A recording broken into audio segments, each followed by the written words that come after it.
A todos nos ha pasado, ¿verdad?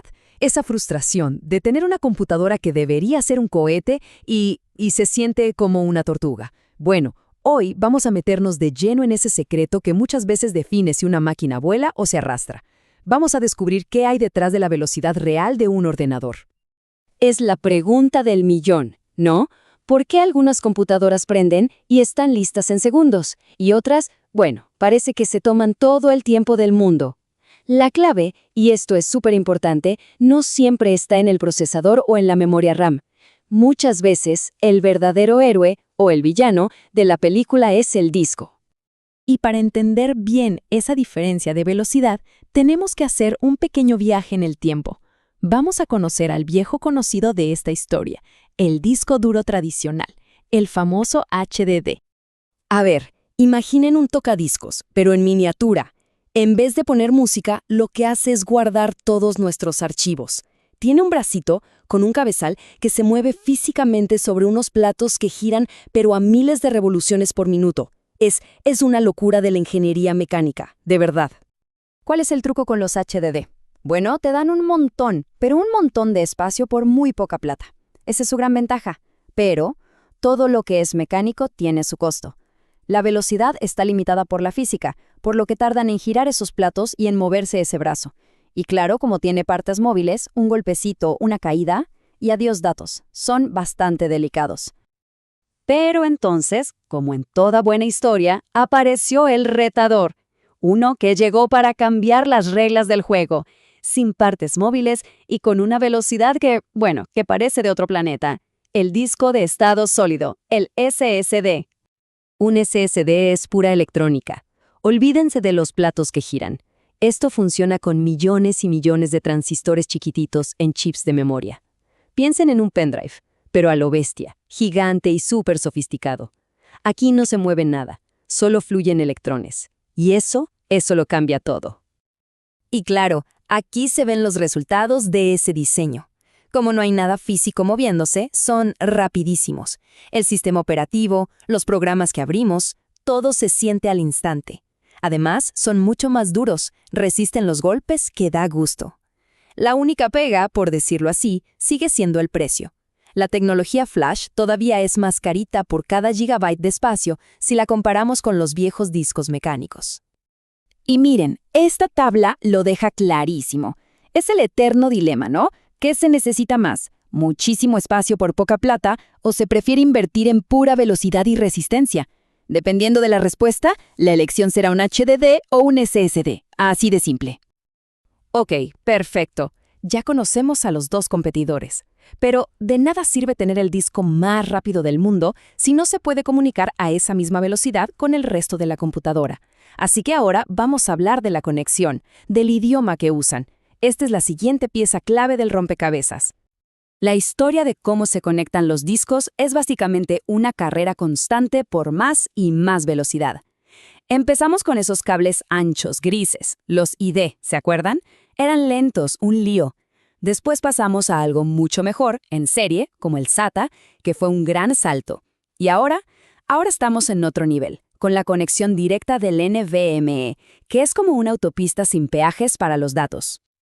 A ver, SATA fue el rey durante muchísimos años, y con razón. Es un sistema súper confiable, universal, y funciona de maravilla tanto para los discos mecánicos como para los primeros SSD.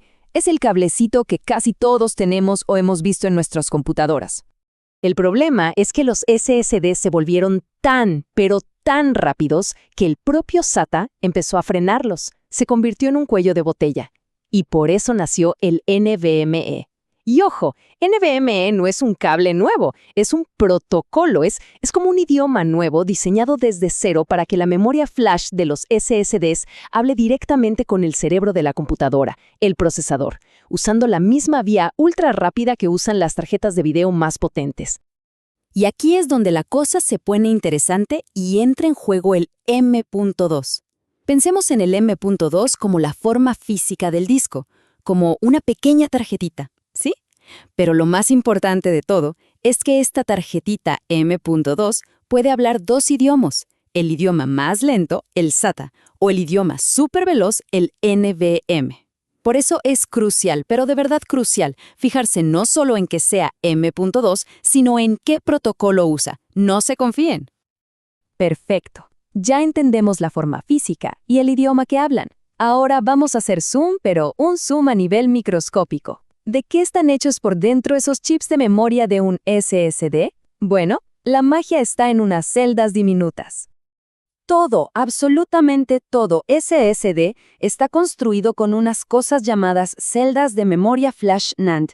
Cada una de estas celdas guarda pedacitos de información, los famosos bits. Y aquí está el kit de la cuestión. Cuántos bits guarda cada una de esas celdas va a definir todo lo demás, la velocidad, la durabilidad y hasta el precio del disco. Y esta tabla lo explica de una manera genial. Miren, las celdas SLC guardan un solo bit. El resultado son las más rápidas, las que más duran y, por supuesto, las más caras. Conforme vamos bajando a MLC, TLC y QLC, lo que hacemos es meter más y más bits en cada celda. Esto hace que sean más baratas y tengan más capacidad, sí, pero sacrificamos velocidad y durabilidad. Hoy en día, la mayoría de los discos que encontramos en las tiendas son TLC o QLC. Entonces, la regla de oro es esta. Es muy fácil. SLC es el rey absoluto, el mejor en todo, pero carísimo. TLC es el punto medio, el equilibrio perfecto para la mayoría de la gente. Y QLC es el campeón de la capacidad a buen precio, aunque para eso sacrifique un poco de velocidad y de años de vida útil. ¡Excelente! Con toda esta información ya en la cabeza, ahora sí, vamos a lo práctico. ¿Cómo elegimos el disco perfecto para lo que necesitamos? Básicamente, hay que fijarse en 4 cosas. Primero, obvio, la capacidad. ¿Cuánto espacio necesitamos? Segundo, la velocidad. ¿Nos alcanza con SATA o necesitamos la potencia de NVMe? Y después, 2 siglas que suenan complicadas pero son clave, MTBF y TBW. Una mide qué tan confiable es y la otra, cuánto va a durar. El MTBF, que significa tiempo medio entre fallos, es una estadística que nos dice qué tan confiable es el disco. Se mide en cientos de miles o hasta millones de horas. Ojo, no quiere decir que el disco va a durar 1.000.000 de horas, sino que es una medida de qué tan bien construido está. Mientras más alto el número, mejor. Es una buena señal. Y luego tenemos el TBW, o terabytes escritos. Este es quizá el dato más importante para un SSD. Mide la resistencia, el aguante. Nos dice cuántos terabytes de información se le pueden escribir al disco antes de que sus celdas se empiecen a desgastar. Pero tranquilos, para un uso normal, hasta el TBW más bajo nos va a durar años y años. Y para cerrar, un consejo que es de oro, quizá el más importante de todos. De nada sirve comprar el SSD NVMe más rápido y caro del mundo si nuestra placa madre no lo soporta, o peor, si lo limita a una velocidad menor. Es como ponerle un motor de Fórmula 1 a un auto de calle. Un desperdicio. Siempre, siempre, siempre hay que revisar la compatibilidad de la placa madre primero.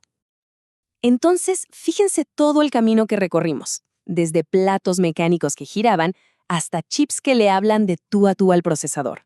La evolución ha sido simplemente increíble, pero con la locura de la inteligencia artificial, los mundos virtuales, la cantidad de datos que creamos crece sin parar. Y esto nos deja una pregunta fascinante en el aire. ¿Qué sigue? ¿Será que pronto veremos discos hechos de ADN o de cristales de cuarzo? ¿Cuál será el próximo salto que lo cambie todo otra vez? Porque una cosa es segura, la historia del almacenamiento recién está empezando.